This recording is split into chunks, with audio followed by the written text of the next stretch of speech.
आज आपण बालमानसशास्त्र व अध्यापनशास्त्र लेक्चर सिरीजचा भाग 8वा बघणार आहोत. तत्पूर्वी चॅनलवर जर नवीन असाल तर चॅनलला लाईक करा, सबस्क्राईब करा आणि जास्तीत जास्त शेअर करा व कमेंट बॉक्समध्ये जाऊन कमेंट करा की तुम्हाला व्हिडिओ कसा वाटला त्याबद्दल. तर चला तर सुरुवात करूया. आजचा 4था चॅप्टर बघायचा आहे आपल्याला, अध्ययन प्रक्रिया, स्वरूप व उत्पत्ती. त्यामध्ये आज आपल्याला बघायचं आहे अध्ययन प्रक्रिया.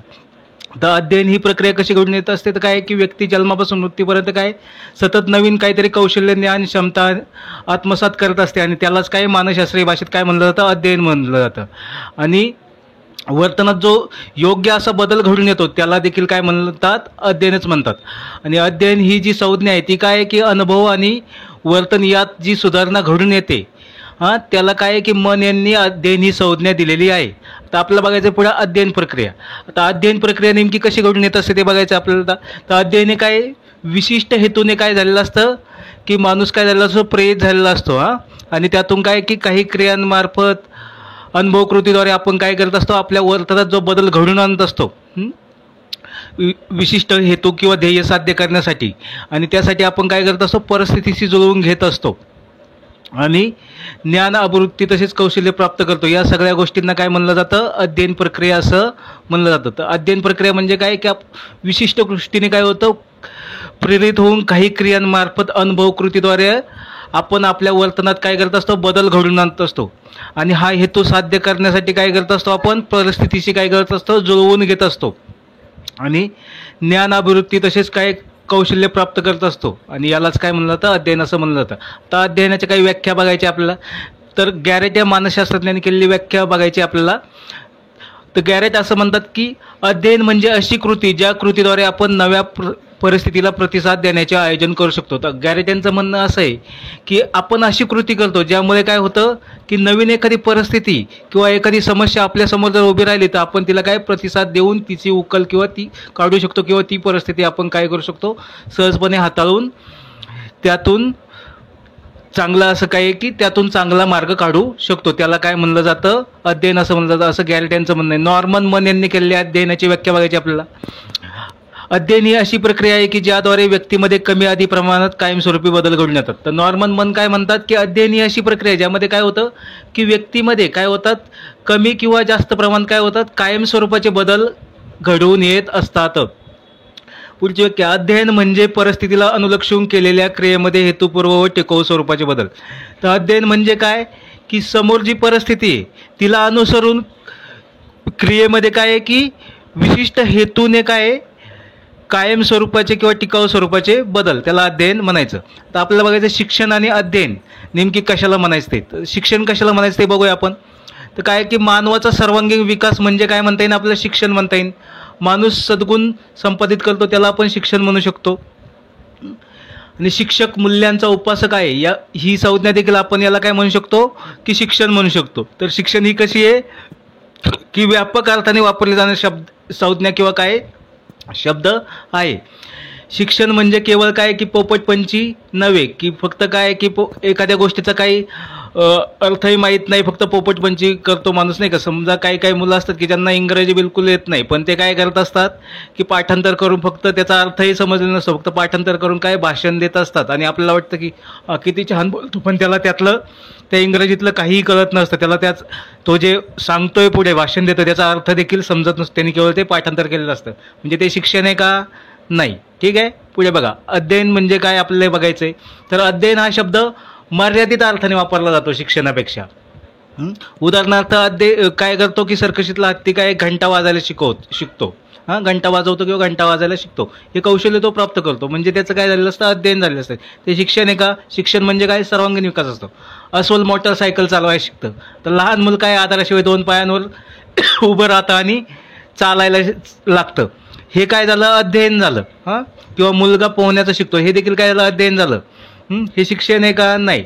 तर त्याने ते कौशल्य आत्मसात केलंय म्हणजे त्याने ते अध्ययन केलेलं आहे. शिक्षण ही व्यापक संकल्पना आहे, त्याच्यामध्ये मानवाचा सर्वांगीण विकास येत असतो. म्हणजे भावनिक असतं, शारीरिक असेल, मानसिक असेल, क्रियात्मक असेल इत्यादी.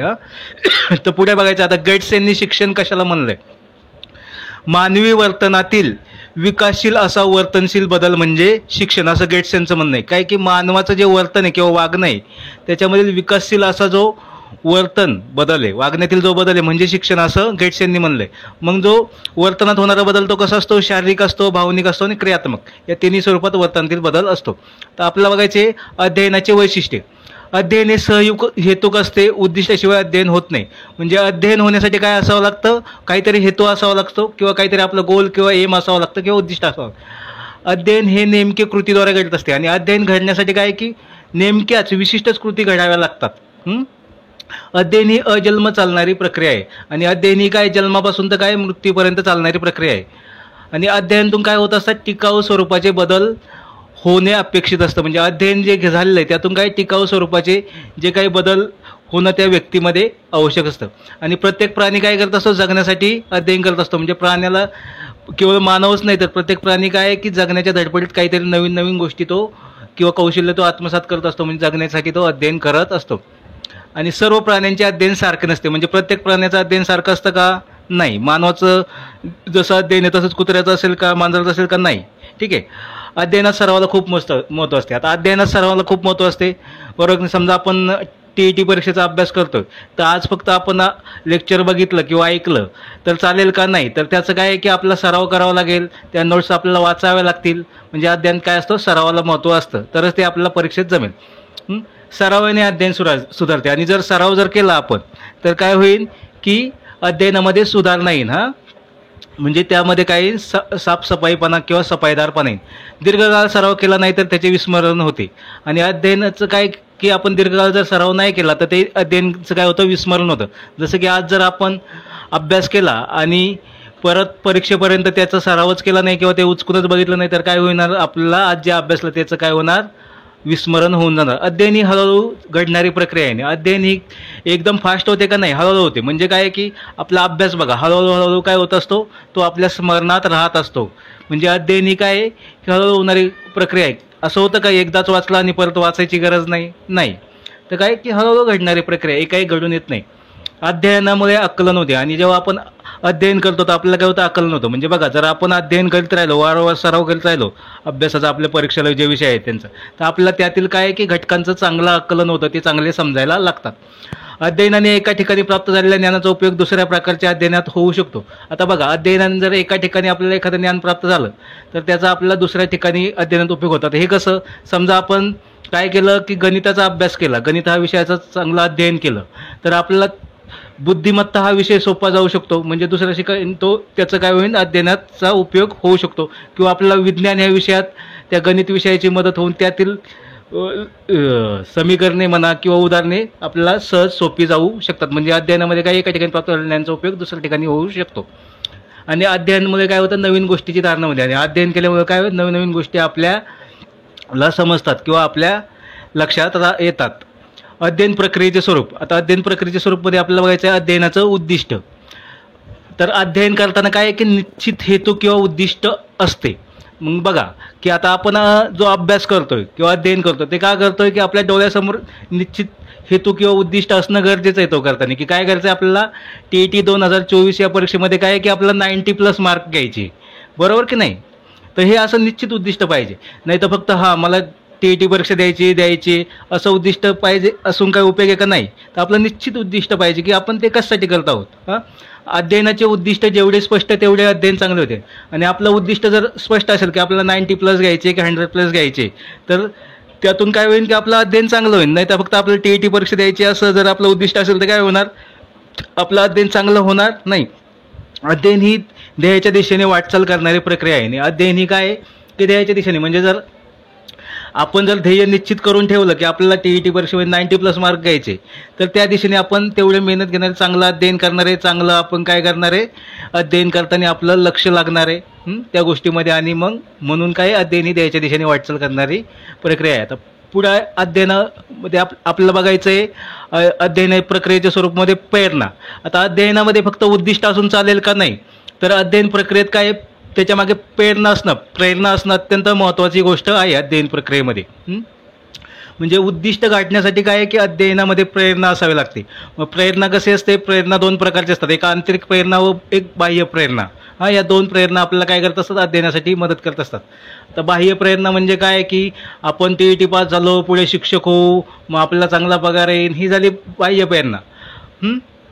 हां, समाजात आपला नावलौकिक होईल. पण आंतरिक प्रेरणा काय, की मला हे व्हायचंच आहे, मी जर नाही झालो तर मला जगणं मुश्किल होऊन जाईल, माझं जीवन खूप त्रासदायक होईल. ही आंतरिक प्रेरणा आहे. आणि या आंतरिक जो ज्वालामुखी त्यातून जे अध्ययन होईल ते कसं होईल, एकदम चांगलं घडून येईल. म्हणून अध्ययनासाठी काय आहे, की प्रेरणा असणं अत्यंत गरजेचं आहे. किंवा मग शिक्षकांनी किंवा इतर कोणी काय शाबासकी देणं, प्रशंसा करणं, ह्या बाह्य प्रेरणा आल्या. पण आंतरिक प्रेरणा की स्वतःच्या आतून जे असतं ते, ठीक आहे, अंतर्मनातून येणाऱ्या ज्या प्रेरणा असतात त्या. तर पुढं आपल्याला पाहायचं आहे अध्ययनाच्या स्वरूपामध्ये शोधन. तर शोधन म्हणजे काय, की चुकीचे प्रयत्न टाळून काय योग्य दिशेने प्रयत्न करणे व ध्येय गाठणे काय, की यामध्ये गरजेचं असतं शोधनामध्ये. अध्ययन करताना अध्ययन करताना काय करावं लागतं, की चुकीचे प्रयत्न टाळावे लागतात आणि योग्य दिशेने प्रयत्न करावे लागतात. म्हणजे काय, की विशिष्ट विषयांचा विशिष्ट पद्धतीने चांगला नोट्स काढून व्यवस्थित क्लासेस जॉईन करून व्यवस्थित मार्गदर्शन घेऊन अभ्यास करणे, याला म्हणायचं शोधन. किंवा की काय फक्त अभ्यास करायचा आहे, कुठल्या तरी बाजारातून पुस्तक उचकून आणलं आणि वाचायला सुरुवात केली, याला शोधन म्हणता येईल का? नाही. तर तो व्यवस्थितपणे काय, की चुका टाळायच्या आहे, की योग्य पद्धतीने जुने क्वेश्चन पेपर बघणं, त्यानंतर त्यावर चांगले शिक्षकांचं मार्गदर्शन घेणं, याला म्हणायचं शोधन. आणि मग त्या पद्धतीने अभ्यास करणं आणि ध्येयाच्या दिशेने वाटचाल करणं, याला म्हणायचं शोधन. पुढे आता पुन्हा बघायचं आपल्याला अध्ययनाच्या प्रक्रियेच्या स्वरूपामध्ये बघायचं हालचालींची पुनर्रचना. तर काय, की कोणतंही कौशल्य काय, की संपादित केल्यानंतर आपल्याला काय करावं लागतं, काय होतं, की सादरीकरणात काय जो सफाईदारपणा दिसतो तो कशामुळे दिसतो, की हालचालींच्या पुनर्रचनेमुळे. म्हणजे एखादं कौशल्य आपण संपादित केलं किंवा मिळवलं तर आपल्याला जो सादरीकरणात सफाईदारपणा येतो, कशामुळे येतो, हालचालींच्या पुनर्रचनेमुळे. आता हालचालींच्या पुनर्रचना म्हणजे काय, की समजा काय, की एखादा पोहायला शिकला, त्याने अगोदर अस्तव्यस्त हालचाली केल्या प्रयत्नप्रमाद पद्धतीप्रमाणे, नंतर त्याला कळलं की योग्य हालचाली कशा करायच्या, बरोबर. मग त्याला पोहायला यायला लागलं, तर मग काय, की त्याच योग्य हालचाली काय, की त्याने पुनर्रचना करायची त्या हालचालींची, योग्य हालचालींची, अस्तव्यस्त हालचाली करायची नाही, याला म्हणजे हालचालींची पुनर्रचना. पुढे बघायचं आहे आपल्याला अध्ययन प्रक्रियेच्या स्वरूपामध्ये, पुढे बघायचं आपलं समायोजन. आता समायोजन कसं साधलं जातं ते बघायचं अध्ययन. तर अध्ययन करताना काय, की नवीन परिस्थितीशी जुळवून घेणं म्हणजे काय, की समायोजन. नवीन जी काही समोर परिस्थिती असेल त्याशी जुळवून घेणं म्हणजे समायोजन. समजा काय, की आपल्या परीक्षेचा ओल्ड पॅटर्न काय होता, की समजा हार्ड कॉपीमध्ये आपल्याला प्रश्नपत्रिका भेटायचं, समजा आता ऑनलाईन परत पेपर व्हायला लागले समजा, तर आपल्याला त्या नवीन परिस्थितीशी काय जुळवून घेता आलं पाहिजे, समायोजन साधता आलं पाहिजे.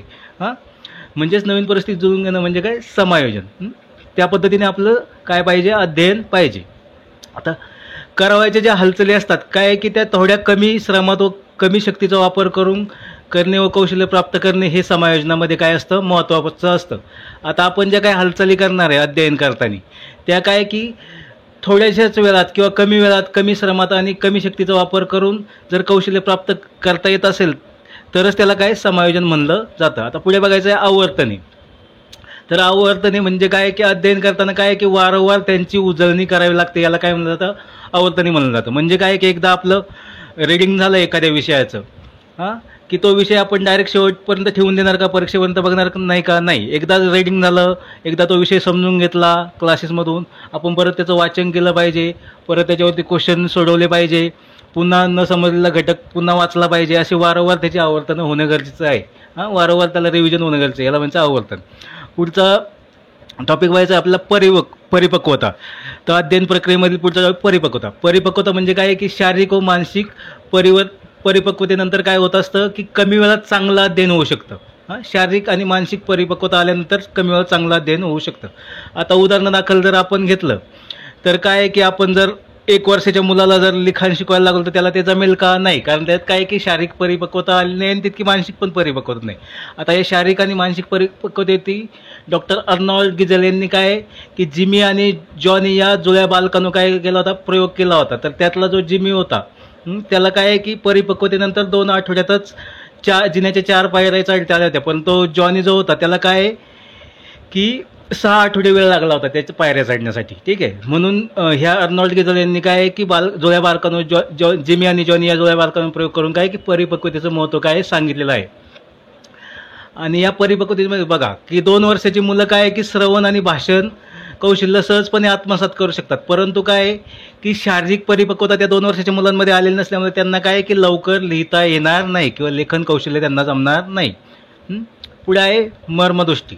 तर आता या अध्ययन प्रक्रियेतील पुढचा जो टॉपिक आहे तो कोणता? मर्मदृष्टी. आता मर्मदृष्टीमुळे काय होत असतं की अध्ययन चांगलं घडून येत असतं आणि मर्मदृष्टीमुळे अनेक समस्या बालक किंवा मानव सोडवत असतो.